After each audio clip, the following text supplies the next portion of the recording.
after she was at a rodeo, involved in the rodeo all day in her rodeo boots to get a foot tattoo. Dude, she took off her boot and it looked like it was submerged in water for hours. Dude. It was terrible. Yeah, that's no good.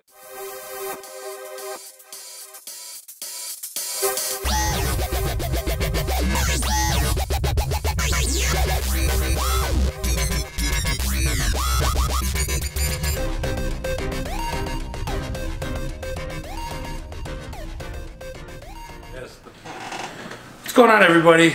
You know me. I'm Jay, Minty Nazca. I'm here with Joshua Sears, right? Yep. Joshua Sears. He is an artist buddy of mine, and he's going to be the first installment of Confessions of the Artist. This is a segment I want to do at least once a month, interview local artists, you know, to not only try and help promote me, but promote them and get their stuff and their name out there as well. The whole goal of this is to grow the art community. But I got a series of questions I'm going to ask him. You guys are going to get to know him. You're going to see posted somewhere along here. I'm going to post his Instagram information on there. So you guys, if you like his stuff, I'll be showing pictures of it and all that stuff right here, back here, if you guys can see it. This is one of his designs, one of his paintings, all done with spray paint. Essentially, you guys are going to get to know him, just like you're getting to know me. And if you guys like his stuff, go and follow him. You want to say hi? What's up, YouTube land? A little backstory. I met Josh doing these art shows. Badass art and music show. Yep. But that's where I met him. You guys will eventually get to talk to the guy who runs those shows. He's going to be doing an episode with me. And yeah, him and I become friends. And yeah, so here we go. What kind of art do you do first so people can kind of get to know you a little bit? I can kind of consider myself to be like a little bit more eclectic. I don't really stick to one thing or another. I do spray paint art. I do digital art. I do tattoo art. I do couple different styles of art, and you'll see that on my Instagram page where like nothing is, if you look at my page, it looks like somebody has like artistic ADD. Like there's no one thing that I like to say that I do this or I do that. It's wintertime now, so obviously I spray paint outside. It's too cold for that. Right. The paints freeze, all that other kind of stuff. So now that it's wintertime, I've moved more indoors to things that I can do indoors. Like I'll do acrylic painting sometimes, but mostly now I've been working with the iPad and just trying to learn all the intricacies with that, and really enjoying the iPad actually. So now, how is the iPad? Like, iPad for me has changed my career. I mean, I'm basically doing, outside of the cameras, doing everything on my iPad. I'm editing, I'm doing everything I need to. I mean, how has that iPad helped you? You know, it's just another tool, really. It's like I fascinate myself more with like the tools of learning how to use them, and kind of just being able to develop or come up with something that's kind of cool using different tools. It's very similar to painting without all the mess. So like I can do an oil painting in 10 hours on my iPad where it would take 3 weeks normally, and then all the mess that it comes involved with like actually doing the physical paintings itself. So I like it for that reason. There's definitely that stigma too with like digital art and real versus that, but you're 100% correct in saying like it's at its very least amazing that you can go and create something like that. All you need to do is just pull out your iPad and go to town, you know. Yeah. And even if it's just for a concept for a painting or a tattoo you want to do down the road, you know what I mean? Like, it's a great tool. I mean, somebody who only oil paints can only oil paint. I don't want to stick myself to just that, you know. Like, times are changing. Yeah, and I mean, there's nothing against people who do just oil paint or do just do acrylic work or something like that, you know. Right. Oil in itself is probably one of the least forgiving mediums in the history of art, you know. Yeah, so it takes time too, and then taking the time and the frustration adding up, it just makes it even harder to do it. Yeah. You know? So I have nothing but admiration for basically all artists, really. Like, you know, the iPad to me is just another way to push myself. Nice. So you do art at night. We were talking earlier. What your daily life generally is like. I know you said you have a full-time job. You know, you work at a store. You do that, and then you said you come home and. Yeah, most of my days are, you know, I work during the day. You know, I have my normal 9 to 5, as you would call it. It's not really 9 to 5, but it's a 7-8 hour day. Then I come home and, you know, cook dinner. And then as soon as things are settled with my kids, you know, I just automatically just go to art. You know, every single day, every night, I'm either researching something that I want to learn how to do, or I'm like putting it into practice and actually doing it myself. You know, but I think it's like just the actual studying of art, I think, is important too. Like just looking at other things and seeing other things and how things are being done, like we discussed a little bit earlier about like watching the YouTube videos and the tutorials and like how to do certain things, right. and to me that's just as important as actually doing the artwork. So if I spend a night where I'm just like watching art videos for 4 hours, that's fine for me, you know. You're still progressing your ability even though you're not physically doing it. Yeah. And then usually right around 3 o'clock, 4 o'clock in the morning, I go to sleep. We've had conversations at like 2 o'clock in the morning. It was like, hey, how do you think about this? We're like, what do you think about that? So I'd say I'd probably involve at least a good anywhere between 4 and 8 hours a day just artwork. That's crazy. That's crazy. See, for me, like I'm a full-time tattoo artist, so like I come to work and I do art all day, and then like there's times where I go home and like I just don't want to do it, you know, because I'm around it all day. But I'm just like one of those at 12 o'clock at night, 11 o'clock at night when my girl goes to bed, like that's what I'm doing. I'm studying, I'm drawing, and I'm doing it, and then next thing you know, it's 3, 4 in the morning, you know. I want to do a study or do some testing of like late night creativity, which I'm probably going to make a video of it, but I was watching a Joe Rogan podcast where they were talking about when he was doing his show that the writers, they would make the writers stay up. They would essentially make all the writers go in the room and make them do silly, goofy things and get them real tired, and then at like 2 in the morning start writing. So everything they're writing is just silly and like less filtered, and then they'd go to the meetings the next day and show the script, and it's just insane because of like all the creativity that was out in that. You know, so I personally was think I want to do a study of like artists, because I know me and you, we're up at 3 in the morning sometimes, 4 in the morning, and that's when my juices are flowing the most. Like most of my ideas, that's when they're coming. I might not execute them for a couple of days, but. So I've kind of learned with myself, and the way that it works is that like if I like let's say I started drawing and it's 10 o'clock at night, I would say between like 10 and like 2 o'clock is where I'm like really just blocking everything in, and then all of a sudden for some reason my brain is just like get into the details now, and then like I'm just like lose myself in the details, and then next thing I know it's like 4 o'clock in the morning, you know what I mean? It's and all of that time has just gone by, and you have no idea where it went to, but it's gone. Right. Yeah. You know what I mean? So yeah, I'm sure like you, what happens with me is like you get to that point where you're like, oh, I'm just gonna start it, and then you're like, oh, I'll do this later, but then you just start doing a little more and do a little more, and the next thing you know, hours are gone. Yeah, just gone. Like it's like, where'd those go? I have no idea. Yeah. You know, I mean, I've had days where at the shop where it's slow, and I'll start doing an art project, and the next thing I know, it's 8 o'clock. I'm ready to go home.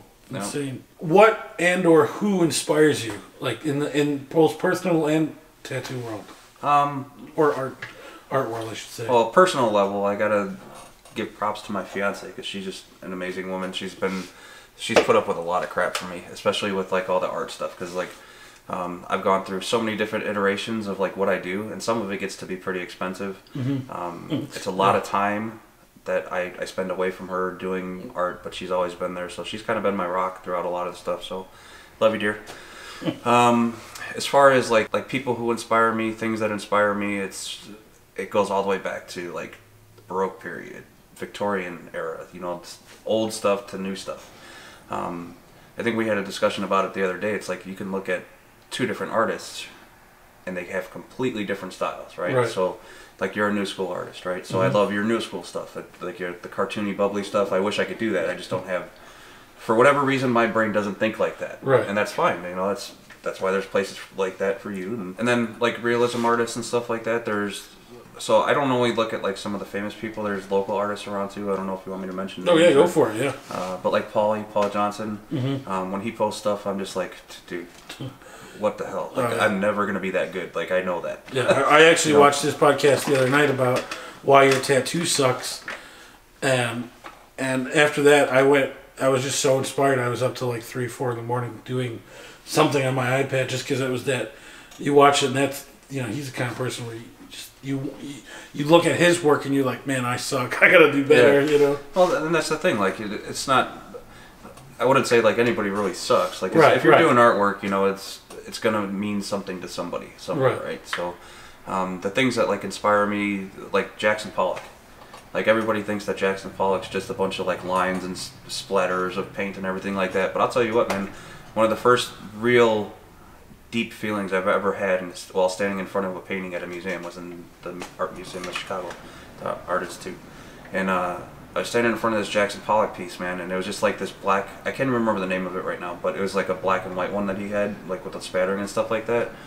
and I had like the most emotion I've ever felt while looking at something, you know, and it was like the weirdest thing in the world, and to me it was because I actually felt the painting, and ever since then I've been able to look at other different types of art kind of in the same way. It's like you have that one experience and you're like, oh, that's what I'm supposed to be looking for, and then other things that are in other paintings make more sense, like Andy Warhol. Like everybody's like, oh, it's just 5 different colored things, but no, it had a lot of his stuff was political, and it had actual like deeper meaning than just being 5 different colors right next to each other. I can't say that like there's one artist that inspires me more than another, just because you take it in from collaborative. Right. It's like a I can look at your work, and then I can look at Jackson Pollock's work, and there's differences between the two, obviously. And Jackson Pollock was a world famous artist.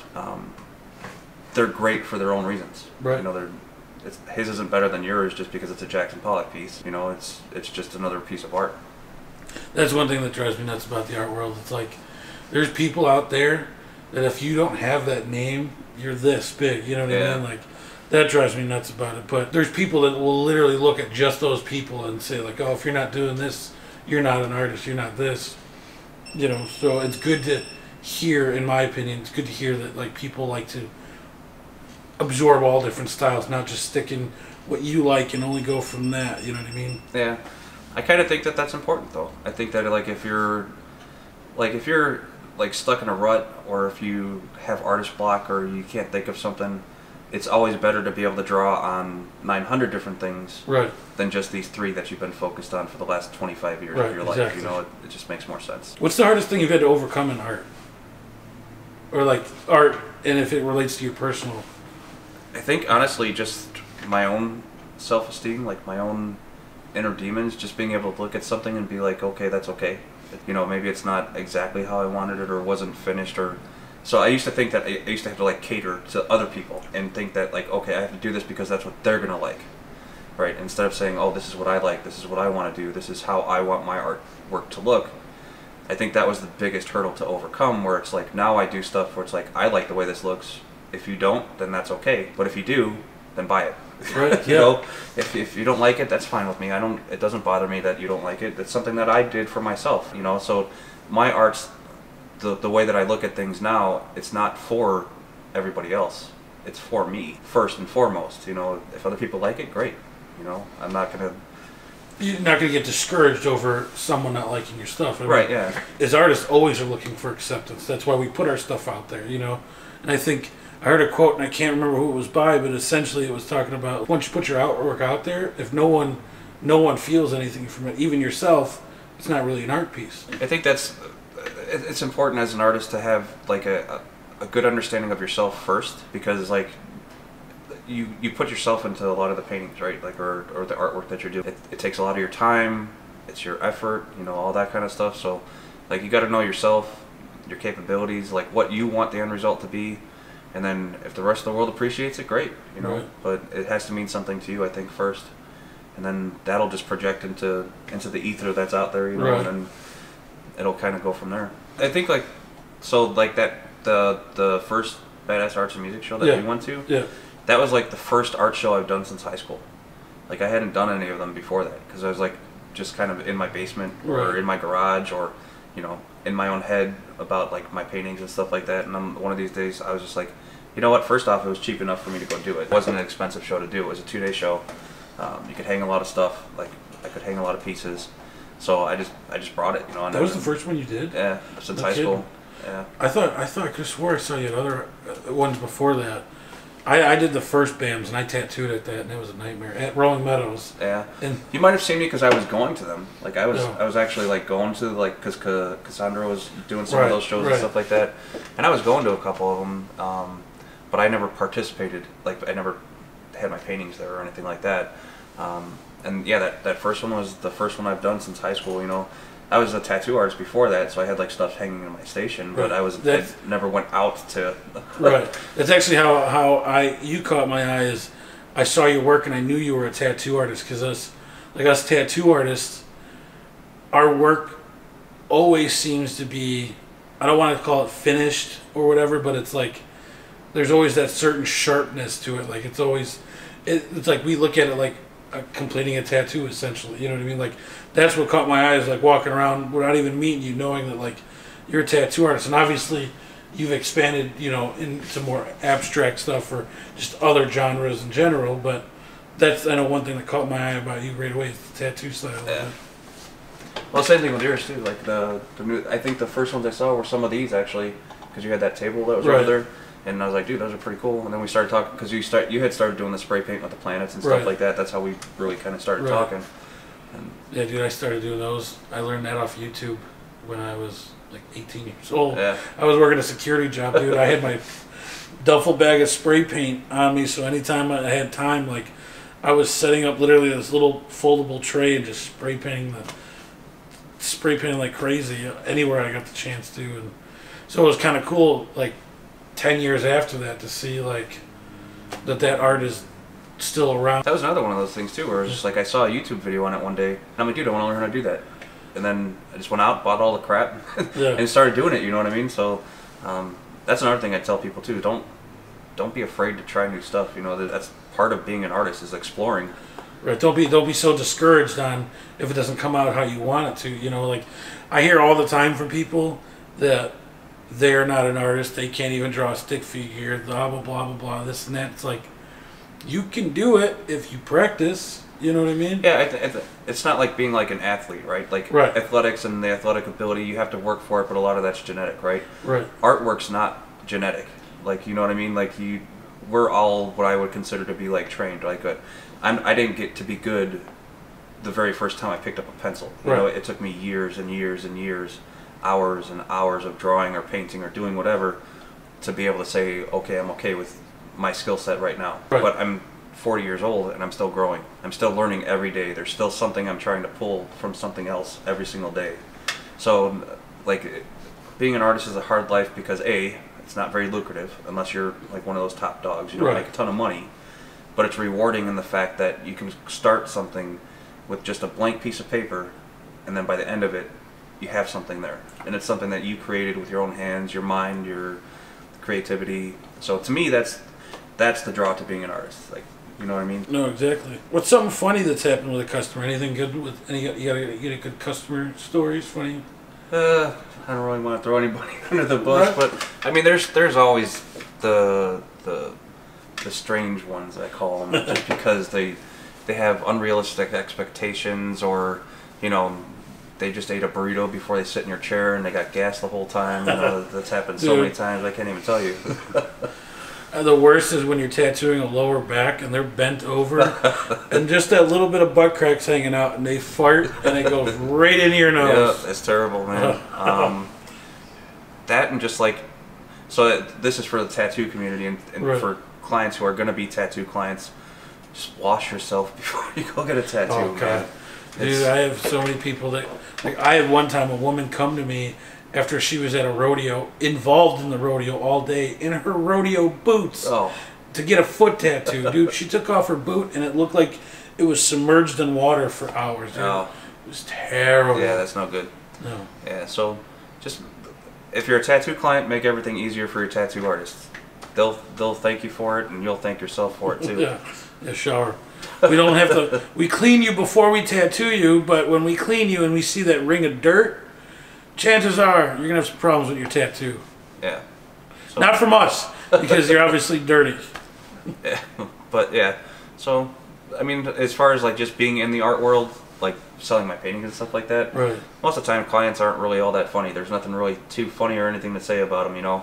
That's what I was gonna say earlier. Have you ever had a customer make you emotional from buying a piece or telling you something that they connected to you? That's what I was going to say. Yeah, that's happened actually a couple of times. You know, I've done some portraits for people who have loved ones pass away, and when you actually give it to them or hand it to them, it gets a little bit emotional at that time. I just did a anniversary piece for one of my friends. He's actually a pretty good client of mine who's been buying some of my stuff. It was like an anniversary piece for him and his wife. It was one of my spray paint tree things where they like come together. It was actually a really nice piece, and I had a fun time doing it. And then when I gave it to them, it was kind of cool too, because it was like you're helping them celebrate something that was important in their lives, you know. So as an artist, that's kind of cool too, just because you get to be a part of that, and not only for that day or that moment that you hand it to them, but they're going to hang it up in their house, and it's going to be there So basically you're a part of their life for however long. And I look at tattooing the same way too, because like you tattoo somebody and that goes with them wherever they go. Right. So your tattoo's going to Spain, it's going to Australia, it's going 3 blocks up down the street to the Taco Bell. It doesn't matter. It's going with them. You know? That's one thing that I love about the tattoo industry too. Is it's like, and people don't even realize it. Like when we do a tattoo on you, that is one thing that's going to be with you longer than anything you buy the rest of your life from that moment on. That's going to be out with you, you know, and that's why it makes I wanted to do the best tattoo on that person, because I mean, it's like you don't want to buy a crappy house and be stuck with it for the rest of your life. You know what I mean? Like you want good quality in it. There's always that adage of that old saying of, you know, people will go and spend $200 on a pair of shoes, but they're afraid to spend $300 on something that's going to be there for the rest of their life. You know. I think that's it's kind of a strange thing to me. I never understood, because like I've gotten tattooed from a lot of people. I never complained about the price, because it's like I know that I'm going to get some good work. It's gonna be there for the rest of my life. And there's some that I've gotten covered up, but it's just because I've outgrown the tattoo, not necessarily because it was a bad tattoo, but just because that tattoo doesn't mean anything to me. So you know, that's a different story than somebody being like, oh, I'm just going to go get tattooed by somebody in their garage with like one glove and have a terrible tattoo for the rest of my life. Don't stick and poke, kids. Get professionals. Well, there's this Instagram. It's called Sucky Tattoos. I'm sure you've seen it. Oh, yeah. With like Sucky Panther and Sucky Tiger, and but there's always like these pictures on there of these tattoo artists that are like tattooing people with a glove. Like there's like they have a glove on one hand and then no glove on the other hand, and like you can see like just the dirt in the background. There's one even with like a guy was like his ink cap was at the top of a bottle, like the bottle cap from a beer bottle. Terrible. And that's like his ink cap. I'm like, if you're in that type of situation, just don't. I actually just saw someone on my Snapchat. Sorry if you get mad at me for saying this, but I've tattooed them, and they just got a homemade tattoo, and it looked like HIV. Oh. You know, I mean, it looked like someone just went, and it looked like it hurt, and it looks gross. So like artwork where you paint on a canvas or something like that, right? That's not, if somebody buys a piece of crap art, see it in their house, it's like, oh, that's not the greatest, but if you see them walking around with them on their body and just like terrible tattoos and just like, you know, where it looks like they got infected or something like that, you know, just stay away from that, kids. Yeah. People don't even realize how like bad their tattoo really actually is. You know what I mean? Like, like I have so many people come in that they're showing me like stuff. They're like, "Oh, this is so awesome," and I'm like, "Yeah, cool." Like I don't want to crap on them and make them feel like, you know, shit essentially. But then I'll do a piece next to them and they'll be like, "Oh, I need you to fix this one too." Yeah, I mean, if I'm 100% honest, you know, in the beginning of my career, I know I did some stinkers. Oh yeah, we all did. I think we all have our stinkers that are out there. I still have nightmares over a couple of them. Yeah, there's a couple of them, and we had a discussion about the one that basically got me to stop tattooing for a little while. Right. Yeah. But you know, it's one of those things where, you know, as long as you're growing. Yeah. And you're at a point now where you're good, but you know, that's the thing. You got to pay for somebody who's going to be doing a good job. Right. You know, and then that's the most important thing about anything artistic, whether it's tattooing or painting. As long as like you can get to a point where you're good, but as long as you're pushing like if you get to the point where you stop pushing yourself, you might as well just stop. Well, you get left behind. Like, yeah. There's a lot of my artwork now, like, because I was a 90s baby, like, they're all 80s and 90s, really, but the majority of my art career, the way I started drawing started in the 90s, right? So I got stuck in that for a little while. The color palette, the actual design work, that type of stuff, it was all kind of like stuck in 90s, you know? So not that that's bad, because it's kind of like almost like the new old school in a way.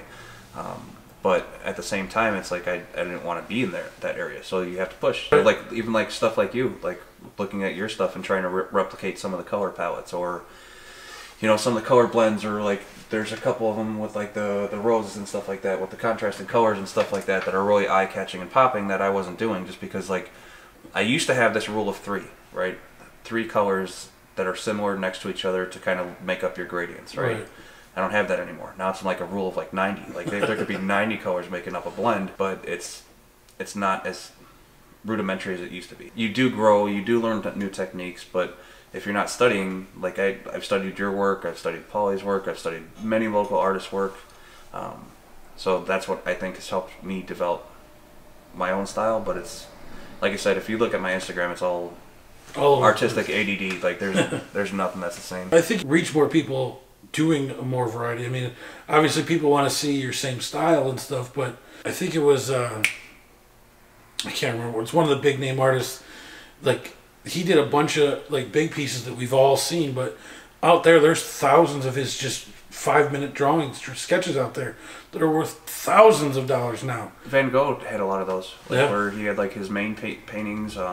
Claude Monet's the same way. Picasso, I think, was... Yeah, Picasso's got tons of them. Yeah, Picasso was the one I was thinking of. But then, like, you got to look at other cultures, too. Like, so, for instance, Mexico. My fiance is Mexican, right? Mm-hmm. Hispanic. And so she kind of got me, like, to look more into that type of stuff. So even, like, people like Frida Kahlo, Diego Rivera, those types of people, you know? It's a different style of art because they had different tools. Like, the way they made their pigments was different. And even like people look at Frida Kahlo's work and she like, all she does is paint herself. Well, that's because you're only looking at it as her painting herself. If you look at the actual paintings themselves, they all have stories, every single one of them, and they're usually pretty deep. And she led a terrible life, a hard life, you know. And to become someone who's like completely revered by the Mexican culture, you got to give props to that, you know what I mean? But she never quit, and that's what I tell anybody: just don't ever quit. Like if you want to do something, don't quit. Keep moving forward. You're gonna have fails. You're gonna fall on your face. And we've talked about that before too. Like I can't even tell you how many times I've drawn something and just crinkled it up and thrown it away. When I used to like draw on paper on the iPad, it's super easy now. You hit a button, and it's gone. Yeah. You know, I can't even tell you how many times I've done that. But at the same time, it's like all of those little things that you're throwing away is teaching you something. Every single one of them. Like whether it was a line stroke or how to shade or how to like whip something out, you know, how to taper something off. So even those little ones that you're throwing away are still worth something. So let's go to the tattoo style a little bit. What's your favorite to look at? Like favorite style? I love animal realism. I think that's like, to me, like if you can pull off a cool looking animal with like all the textures and stuff, I think that's probably like one of my favorites. Next would be probably new school. Like I don't do new school work, but I love looking at it. Right. I think it's super cool. Like Timmy B, people like that are just amazing at it. Here's a tattoo question for you. First of all, before we go further, a heel tattoo is one of the most important parts of a tattoo, if not the most, outside of being healthy and clean. It's going to be on you for the rest of your life. How long do you think you should wait before someone says, this is a heel tattoo?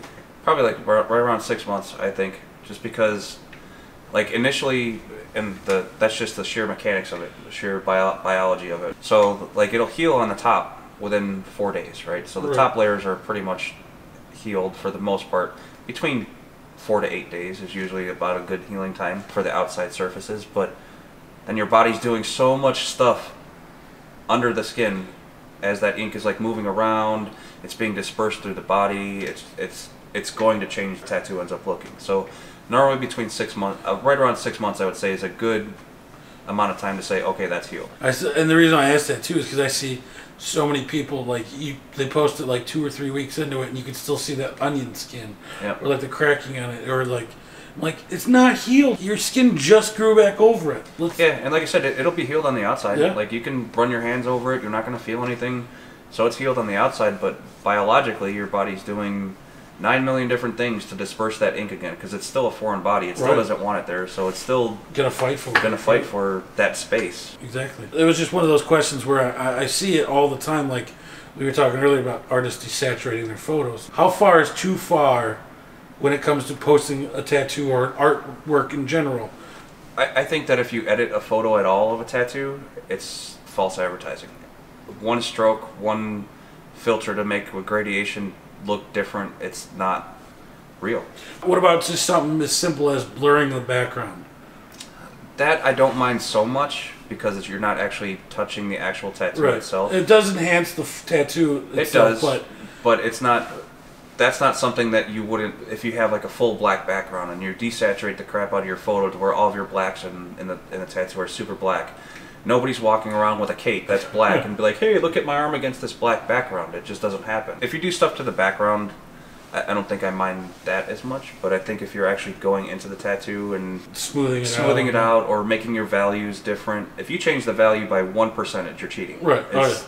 It's cheating. I see it constantly of artists, like tattoo artists that post these photos, and then I see it in real life or see other work that they've done, and I'm like, that didn't look like that in the picture. And like, I can generally, I mean, us as tattoo artists, we can look at a brand new tattoo and generally guess how it's going to heal, like as far as looks. Overall, I mean, how someone takes care of it matters 100%. You look at it and you're like, that's not what it looked like. Well, I mean, that's the thing too. A lot of the people that are doing it already have great work. Like their work already looks good. I thought I just deleted everything I had written down. Well, you don't need to embellish that. You don't need to make that look better because it already does. Right. You know. And then the next part I was talking about was just like, you know, I think that sometimes that it'll lead to unrealistic expectations for their clients, because their clients are going to expect to see the tattoo that they're getting look like that without being photo edited. Right. Because these guys, like, unfortunately aren't being honest, being like, right, hey, I spent 4 hours editing this photo of my tattoo to make it look like this. It's not really what it looks like, but I've done this, so now it looks like this. So their clients are going to go in expecting to say, oh, I want this nice cathedral, and I want it to look just like this photo that you posted. And it will after 4 hours of Photoshop editing, but it won't originally. And it kind of screws the rest of us. Yeah, it definitely does, just because, like, and I'm sure you've seen it too, where clients will pull up a photo on their phone, be like, I want this. And it's like, okay, well, that's not really possible. It's like, why not? This guy did that. No, he didn't. And I would challenge anybody, like, if you can honestly show me, like, some of those photos that you were showing me earlier with the Jesus and the cross and stuff like that, if you bring that tattoo to me and put it right in front of my face and I can see it look exactly like it looks in that photo, I will kiss the ground you walk on, and I will call you words. I will call you the best tattoo artist on the face of the planet. But, like, you can just tell. Like, you can tell. Like, being an artist, even you don't even have to be a tattoo artist. If you're just an artist, if you're a normal person looking at it, you can see that it's not right. Now, what about, I have seen it, oddly enough, where someone will take their original art, scan it in, like a painting or a drawing, and then enhance it digitally that way, and then sell prints that are different than the original. So, like, for that, I kind of think that that's okay, because, like, that, I don't do anything different, right? Right. So, like, if we do a digital painting, right, and then at the end we're like, I don't want that to be red anymore, I want it to be blue. We hit a couple buttons, we hit a shader, it's blue now. It's not the original. But I think that as long as you call it like a digital piece, if you call it what it is, it's fine. Like, if you say this is a digital piece, it's a digital piece. I would expect that, you know what I'm saying? But if you do a painting and then you enhance it on the computer and you sell that painting as what this picture is over here, I think that's a lie. Like, right. if you're selling, if you put this online and you say this is what I'm selling you, right, as an original painting, and, like, let's say somebody buys it online or orders that piece from you, and then you ship them the original painting that doesn't look anything like that, I think that's shady.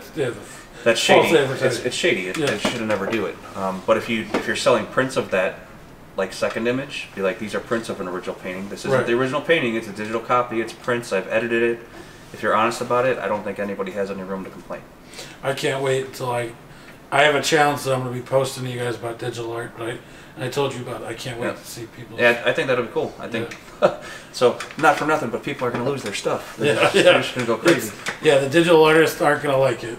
Anything else artistically you want to talk about? Is there anything else you want to say about the art community? So as far as, like, just the art community itself, like, I think that we've got, like, a pretty cool little thing going on with certain shows and stuff like that. I want to become more involved with it, and I want to do more things that are more art driven, not necessarily tattoo related, but just art in general. The art industry is really hard to get into. Like, if you're not, like, part of a clique or something like that, it's really hard to just walk into someone and be like, hey, can you hang my paintings, or, you know, do you want to see my stuff? Like, nobody wants to look at it. Like, it's really hard to break through. So I guess if anybody has advice on how to do that, I'd be more than happy to hear it. Because I've been trying for 40 years and haven't been able to successfully infiltrate any type of like institution or anything like that. So I can say that I'm self-taught. I think there's a lot of people out there with a lot more benefit than what I had, like growing up through the art world and having to learn everything on my own and stuff like that. So it's cool, like with people like you, like where we can sit down and talk and like show each other stuff, and you know, be able to like kind of just get tips and tricks, because it's very helpful. So to get friends, you know, if you're an artist out there struggling, you know, don't be afraid to reach out to people, people that you respect, people that you like their work, even if you don't respect them, but you like their work and you got some tips or tricks that you want to learn, you know. And take their criticism, don't fight it. You Yeah. know, like you don't have to do what they say, but at least absorb it. Don't just throw away what they're saying. If you're reaching out to somebody, asking for them, take their advice. Yeah, I think criticism is a big part of being an artist. I don't think that there's an artist out there that hasn't had their work criticized by somebody. Right. I think that as an artist, you have to get thick skin. You have to have thick skin. Yeah. Because there's going to be people out there, and you put your heart and soul into something, right? It's like, maybe it's not the best, but that's you on a piece of paper or on a canvas or on a digital art. That's you right then and there. So when somebody walks up and is like, I don't like that, sometimes it can sting. Yeah. But just as important as the people who are walking up to you and be like, oh my God, I love that, it's amazing, I actually think that it's more important to get somebody to tell you what's wrong with it. Because if all you're getting is, yeah, that's great, yeah, that's great, yeah, that's great, you're never going to learn, you're never going to grow. And it's kind of like everybody gets the trophy thing. Like, right, yeah. So I would rather hear 10 things that are wrong with my painting than 10 things that are great with it. Because, yeah, sure, maybe 6 of those 10 things I'm not going to agree with, but 4 of them are going to be like, okay, I can see that. Or why didn't I think of that? Or why didn't I think of that? Or, you know, and like I said, you work mostly in new school, right? So you look at art differently than I do. I look at art differently than you do. So like your brain, when you look at my painting, might see something that my brain doesn't. Doesn't make you wrong, doesn't make me wrong, but it's like one of those cool things where it's like they kind of interact and meld in the middle, and you're like, oh yeah, that's something I'm going to put in my next piece. Right, you know, I might not do it for this one because this one's done. It's a great idea, but that'll show up in one of my paintings later on. Yeah. Now, one thing too, like I think I gain more respect too for realism artists or photorealistic artists who make their own references. You know what I mean? Like there's Photoshop artists out there who they'll go as crazy as far as taking their own pictures of everything, every texture, everything, and then manipulate it. Like the more, I think the more original you can make it, the more respect in the end as an artist you'll get. You know, I mean, well, like look at people like Guy Etchison, right? Yeah. Tattoo artist who specifically does like biomech stuff, mechanical, bioluminescent type things. Mm-hmm. The dude builds a 3D statue of his tattoos, like paints it, takes photos of it, references it before, and spends like 10 hours on the actual art piece before it even touches your skin. You know, so that's an amount of dedication that I've never gotten to. That's like a level that I may never get to that level. You know what I'm saying? But that's why he's like one of the top artists. But that's also the glorious side about having your iPad is you can essentially do that on your iPad in time like that. You know, like us doing a tattoo design. Take a line drawing, put it in there. Like you don't have to go crazy detailed with it, but you can at least get that. Oh yeah, for sure. The doors opened up for us to do it a lot easier. Yeah, and we see it all the time where people are just like, oh, I want to see what that looks like in color. Right. Okay, give me 25 minutes. Yeah, right. You know, whereas before, like you said, with one of these, it'd take you 5 hours to finish a color pencil piece. You know? Now that we're getting to know you and your thoughts in the art industry, I want to get a little more personal. Just a couple questions, nothing too crazy. I don't want to make you cry or any of that. So we're not going to go that crazy. Well, what drives you with your career? Like, what makes you want to, outside of like you wanting to just create stuff, like what drives you? What motivates you? I think learning. If I'm honest with like the learning part is to me is like the most fascinating part about it. You know what I'm saying? Like, because you not only learn about art, but you learn about yourself. You know, when you're coming to the end of a 10-hour piece and you just don't want to do it anymore, but you still, you know, you have the drive and the passion to finish it. And I've learned like even just like doing little details. When I was like 18, 19 years old, I just wanted stuff to be done. I didn't want to worry about it anymore. Like I would just whip pieces out. You know what I'm saying? Right. Nowadays, I really enjoy and I look forward to putting in all those little details, like all the little little dots that Right. make up like the stippling on a skull's forehead that nobody ever puts in, but I do because that's what I like. That I've gotten to a point where I find enjoyment in that now. So to me, it's literally just the strive to get better, the gaining of knowledge, both with what I'm doing and with myself, and because like a lot of art, it's self-expression, but it's self-exploration too. Like the most important person in the world is always yourself, and people always look at me when I say that like I'm a weirdo. Right. But like you can't take care of anything or anybody unless you can take care of yourself. Right. So I agree 100%. Like people think I'm cynical. Like I'm one of the most loving people. I think. I mean, I got a teddy bear tattooed. I mean, I'm a lover. I'm a cuddler. You know what I mean? Like, but I'm kind of cynical where it's like you're in the situation you're in because of your choices. Yep. You know, and like you said, you can't help anybody. How can you help anybody if you can't help yourself? You know.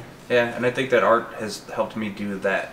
Right. You know, more than anything, it's helped me be okay with like who I am and stuff like that. So it's a little bit more deep and personal. But like art, and you hear people say it all the time, but art saved my life really, because like I know that I was like going down a pretty dark and deep path before, like, but every time I ever felt bad or upset, I always knew that I was only a piece of paper and a pen away from being able to escape to somewhere else. Right. So to me that was the most important part, and it still is today.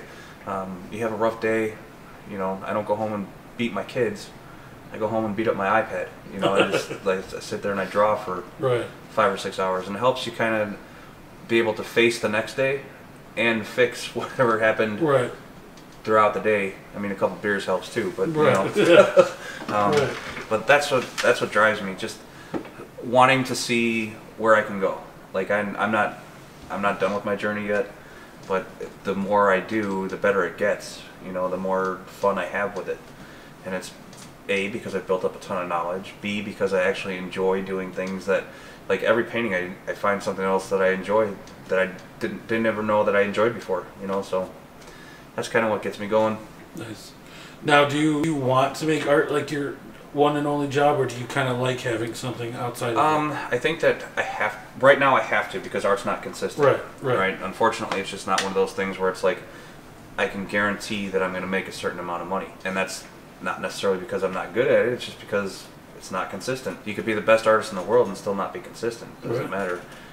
So the consistency of my day job is what kind of helps get through to like be able to sell art, and be able to kind of push that a little bit further. The great thing about it being winter is I'm not spending a ton of money on materials anymore, because I'm just working on the iPad. So the iPad's cheap once you get through the initial expense. I haven't bought a paint or a paintbrush or anything really since I started doing it. So would I want it to be my full-time job? Of course. Right. I think that I honestly think that if I just kind of like had 10 to 15 hours a day where I was doing nothing but drawing, I could, and it wouldn't even bother me. Like some people would be like, I get tired of that after a couple of days of that. I'd be like, no, that's not the way I am. I'd sit there and I'd draw.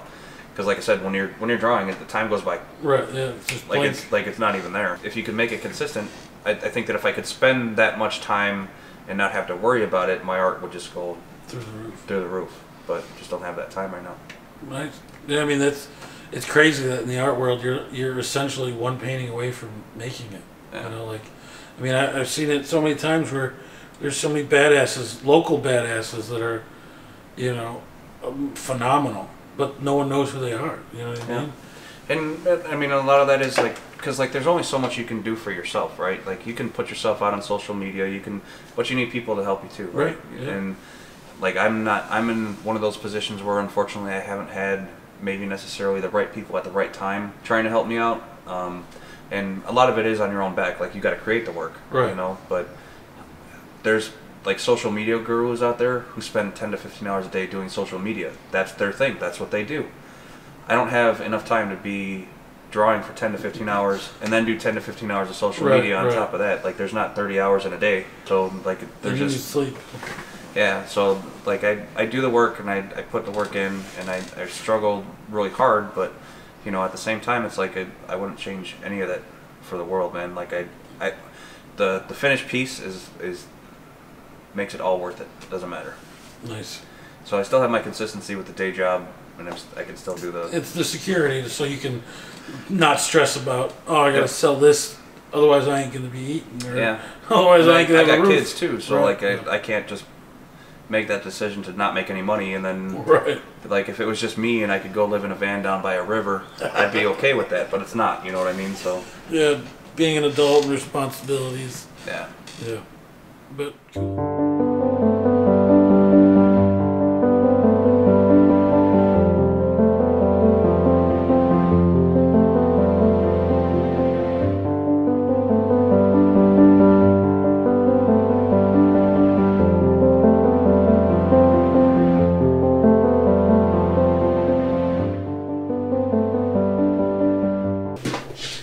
Hey, you made it to the end. Thanks for watching. Make sure you guys follow me on my other social media networks, Art of J Nazca on Facebook and Art of J Nazca on Instagram. I think I did that the right way. And if you guys liked what you saw, please subscribe and click that little notification bell to Minty TV, because this face is coming at you every week. Thanks for watching, guys. Be creative, push yourself, and you can do it.